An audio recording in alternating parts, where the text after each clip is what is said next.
Yuval David. I'm here at Dr. Dahiya's office, and here at this practice there are so many different procedures that one might consider.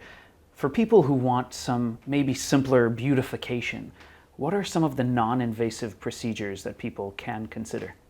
There are actually a lot now. In fact, I'm really amazed at how much we can achieve non-surgically. I mean, I'm trained as a facial plastic surgeon. My whole training was about surgery, yet over my career, there's been so much change in what we can manage non-surgically. That includes things like Botox, lots of different fillers. There are so many new fillers, and each one has their nuances in terms of where in the face it's used, where it's optimal.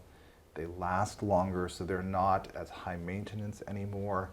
And then, of course, there's another part of this that I think a lot of patients forget, which is simply skincare, which sounds kind of maybe boring compared to some of the other things, but having healthy, youthful looking skin makes everything look better. So I always try to incorporate that as well. So between taking good care of one's skin, using Botox in the right way, selective use of fillers, those three things alone can really have a profound impact and really get us results that are sometimes comparable to surgery.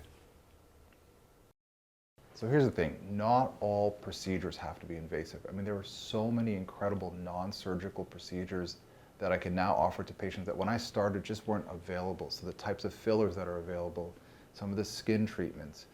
Botox was available, but how we use that has really changed as well. So, you know, if I can have a patient who will take the time to actually follow through with all these steps, we can get profound results, results that look comparable to surgery sometimes through the selective use of, again, the fillers, appropriate skin care. So it's really amazing what we can do non-surgically now. If you'd like to learn more or consider some of these treatments, please reach out to my team. We'd love to talk to you.